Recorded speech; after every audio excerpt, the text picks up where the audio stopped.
네, 안녕하십니까. 예, 추영규 선생님입니다. 네, 드디어 마지막 강의 이제 극좌표에서의 원뿔 곡선에 대한 내용 한번 같이 볼 건데요. 얘네들 우리 이제 고등학교 배웠던 2차 곡선에 대한 내용을 다시 한번 극좌표에 대한 내용을 같이 한번 확인해 볼 건데요. 그 전에 먼저 고등학교 때 배웠던 직교좌표에서의 원뿔 곡선을 먼저 한번 정의 먼저 해보도록 해보자고요. 맨 처음 보시면 이겁니다.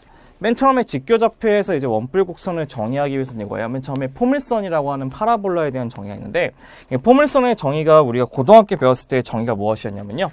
임의의 그 갖고 있는 그 지나는 그 임의의 그냥 정점, 임의의 정점하고 임의에 고정되어 있는 선이 있거든요. 그 선을 뭐라고 하냐면 준선이라고 했을 때, 걔네들 어떤 거냐면 걔네들에 있는 정점과 정점에서 연결한 점과 여기 있는 준선까지 연결한 선이 두 개가 같은 점들을 모두 모아놓은 선을 뭐라고 하냐면 일명 포물선이라고 얘기합니다. 한마디로 초점과 이루고 있는 거리하고 준선과 이루고 있는 거리가 같은 점들의 모임들을 모두 이렇게 싹 모아놓으면 걔네들이 바로 무슨 모양이 나오냐면 포물선 모양이 나온다는 것을 확인할 수 있어요. 그래서 걔네들의 때 그 정점을 우리가 얘기하는 초점이라 얘기하고, 그다음에 걔네들의 그 축과 얘네들이 딱 사이를 지나고 있는 축이라고 하고, 축과 만나는 점은 꼭지점, 그다음에 초점만큼 떨어져 있는 거리만큼 있는 임의의 그 고정된 선을 준선이라고 얘기한다는 거죠. 그랬을 때 걔네들의 특징은 무엇이냐면 꼭지점에서의 준선까지 거리하고 꼭지점에서의 그 초점까지 거리는 같다는 것도 확인할 수 있겠죠.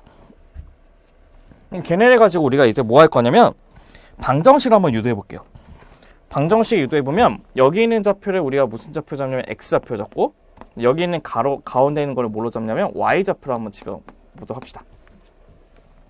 그럼 우리가 여기 있는 초점을 뭐로 잡냐면 x는 여기 초점을 p,0으로 잡고 p,0으로 잡으면 얘는 x는 뭐가 되죠? 그렇죠. 마이너스 p 된다는 거 알 수 있고, 이 p의 좌표를 임의의 점이니까 x하고 y라고 한번 잡아보도록 한번 해볼게요. 그럼 우리가 포물선의 정의에서 어떤 걸 할 수 있냐면 p의 f의 길이하고 뭐가 똑같냐면 p의 h의 길이가 같다는 것을 확인할 수 있다는 거죠.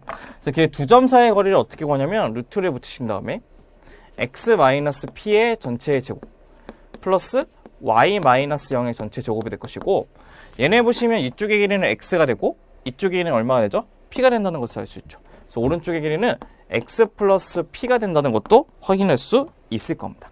그럼 얘네들의 값을 없애기 위해서 양변을 제곱시키게 되면 x의 제곱 빼기 2px 플러스 p의 제곱 플러스 y의 제곱값이 x의 제곱 플러스 2px 플러스 p 제곱 된다는 것도 확인할 수 있겠죠. 그럼 얘네처럼 x제곱하고 x제곱 지워지고 y제곱하고 y제곱 지워지게 되면 우리가 y제곱이 아니죠. 죄송해요. p의 제곱이죠. 얘는 살아남아요. 남는 것은 y제곱은 뭐가 되고 4px라고 하는 무슨 방정식? 포물선의 방정식이 완성된다는 것도 확인할 수 있을 겁니다. 그래서 y제곱은 4px라고 하는 것이 우리가 알고 있는 포물선의 방정식이 될 것이고, 걔네들의 초점 f는 p,0이 된다는 것도 확인할 수 있고, 준선 x는 얼마큼 돼요? p만큼 떨어진 것만큼 또 떨어져 있기 때문에 뭐가 되죠? 마이너스 p 되겠죠. 마이너스 p. 지금 y축을 잘못 그었어요. y축 여기다 그으면 안 돼요. 여기 아니고 꼭지점이 있는데 여기다 이제 y축 그으셔야 돼요. y축 제가 잘못 그었네요. 그래야지만 여기 있는 거리가 p가 되겠죠. 이거 y축 1로 그으셔야 돼요. 맞죠? 그 다음에 세 번째는 이제 꼭지점. 꼭지점 뭐가 되냐면 원점이니까 0,0이 될 것이고, 축의 방정식은 무슨 축이죠? x축이기 때문에 y는 0 되겠죠. 이런 식의 우리가 기본적인 포물선의 방정식에 대한 식도 한번 정리할 수 있다는 게 우리의 고등학교식의 방법이 될 것이고요. 두 번째는 이제 타원에 대해서 한번 정의도 한번 해보도록 해볼게요. 왜냐하면 2차 곡선의 가장 중요한 것은 걔네들의 정의를 알아야지만 그거에 맞춰서 문제를 풀 거 아니에요? 그렇기 때문에 우리가 한번 정의를 100% 숙지해 본 다음에 걔네들을 극좌표로 한번 유도시켜서 한번 정의해 보도록 합시다. 얘네 보시면요, 우리가 타원이라고 하는 것의 의미는 무엇이냐면요, 타원부터는 초점이 두 개가 나와요. 그 두 개가 나와서 그 타원의 정의는 무엇이냐면요, 초점에서 이루고 있는 두 거리 있죠. 두 거리의 합이 항상 뭘로 일정한 거? 일정한 것의 점들의 자취를 뜻하는 거예요. 한마디로 우리가 PF의 거리하고 플러스 P의 F의 다시의 거리 있잖아요. 걔네들이 항상 일정한 점들의 모임을 우리가 타원이라 얘기하는데, 걔네들의 점이 거리가 어떻게 일정한지를 알기 위해서 거기에 있는 P의 값을 여기로 한번 이동시켜 볼게요. P의 값을 여기로 이동시키게 되면 첫 번째 보시면 PF라고 하는 것은 여기를 의미하고 그다음에 PF 다시라고 하는 것은 여기를 의미하는 거예요. 여기를 의미하죠. 그랬을 때 여기에 있는 PF의 길이하고 여기 있는 이쪽에 있는 길이가 어때요? 같다는 것을 확인할 수 있겠죠. 그럼 얘네들은 그럼 마치 뭐와 똑같아요. PF하고 PF-를 더하게 되면 여기서부터 여기까지의 거리하고 똑같다는 것을 알 수 있죠. 걔네들의 타원에서 긴 거리에 있는 축을 장축이라 얘기하고 짧은 거리에 있는 축을 단축이라 얘기하거든요. 그래서 얘네들의 타원의 정의는요. 걔네들이 뭘로? 장축으로 일정하다는 것을 알 수 있다는 게 우리 타원의 정의의 특징이 될 것입니다. 그 다음에 걔네들 있는 두 꼭지점의 가운데점, 중점을 중심이라 얘기하고 걔네들이 이렇게 움직이게 하는 그 축과 만나는 4개의 점을 꼭지점으로도 얘기한다는 거죠. 그럼 여기서 이렇게 한번 봐볼게요. 얘네들을 우리가 P,0으로 잡고 얘네들은 마이너스 P,0으로 잡고 여기 있는 값을 X하고 Y로 잡았다고 쳤을 때 우리가 그럼 걔네들에 관한 타원의 방정식을 한번 유도해 볼 건데요. 우리 타원의 방정식도 이제 어떻게 할 거냐면 얘네들의 거리가 장축인데 얘네 꼭지점을 A, 0 얘네들을 마이너스 A, 0 얘네들을 0, 마이너스 B, 0, B로 잡아서 걔네들의 길이가 몇으로? 2A로 일정하다는 것도 한번 확인해 보도록 합시다. 맨 처음에 PF라고 하는 것은 이렇게 루트를 씌운 다음에 얘네들의 거리를 구하니까 X-P의 제곱 플러스 Y제곱 될 것이고 그 다음에 두 번째 거 PF'이라고 하는 것은 루트에 뭐라 썼냐면 X 플러스 P의 제곱 플러스 Y제곱 값이 뭐와 똑같냐면 이 A 값으로 일정하다는 것도 확인할 수 있을 겁니다.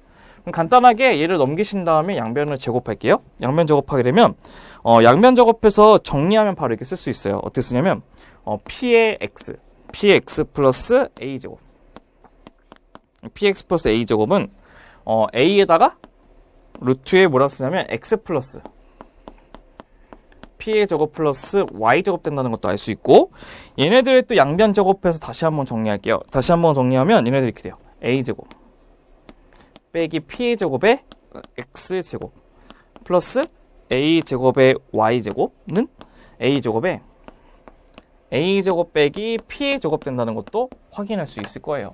그럼 우리가 이제 어떤 것을 확인해 볼 거냐면 이런 것을 확인할 수 있을 텐데요. 여기에 있는 P의 값을 여기에 있는 가운데 점이 있다고 치게 한번 연결시켜보면 어떤 특징이 갖고 있냐. 여기 있는 길이는 A가 될 것이고 여기 있는 길이는 B가 된다는 것도 확인할 수 있겠죠. 그럼 여기 있는 이쪽의 길이는 뭐가 된다는 것이냐. 이쪽의 길이는 피타고라스의 정의에서 루트에 뭐가 되죠? A제곱 플러스 B제곱 된다는 것도 알 수 있고 거기다가 2배를 곱하는 것이 바로 뭐가 되냐면 장축의 이게 지금 A가 아니죠. 여기가 지금 P죠. 이거 P. 이게 왜 초점이가 P죠. P. 그러니까 P죠. 그러니까 P제곱 플러스 B제곱의 루트에다 2배를 구하는 게 장축의 길이와 똑같기 때문에 2A하고 똑같다는 것을 알 수 있어요. 그럼 이를 약분시킨 다음에 양변을 제곱시키게 되면 P제곱 플러스 뭐가 되죠? B제곱의 값은 A제곱이라는 것도 확인할 수 있겠죠. 그래서 여기 있는 A제곱 빼기 A제곱 빼기 P의 제곱을 우리가 B의 제곱, 얘도 뭘로? B의 제곱이라는 식으로 정리할 수가 있고 양변을 A제곱, B제곱을 약분시키게 되면 값은 A제곱분의 X제곱 플러스 B제곱분의 Y제곱은 뭐가 되는? 1이라고 하는 타원의 방정식을 완성시킬 수 있다는 겁니다. 그러니까 얘네들이 바로 우리가 얘기하는 타원의 방정식의 식이 될 것이고 걔네들의 초점 P는 어떻게 구하죠? P? 초점 P는 어떻게 구하냐? A제곱에 빼기 B의 제곱을 뺀다는 것도 기억하시면 됩니다. 그 A제곱의 뜻은 무엇이냐면요. 둘 중에서 큰 값에서 둘 중에 작은 값을 큰 값에서 작은 값을 뺀다는 것을 기억하시면 되겠죠. 그럼 얘네들의 초점 F는 P,0하고 마이너스 P,0이 될 거고 걔네들의 중심은 원점 0,0이 될 것이고 그 다음에 걔네들의 꼭지점은 A,0, 마이너스 A,0, 0,B, 0, 마이너스 B가 된다고 하는 타원의 방정식을 완성시킬 수 있고 걔네들의 장축은 2A, 단축은 2B라는 것도 확인할 수가 있을 겁니다.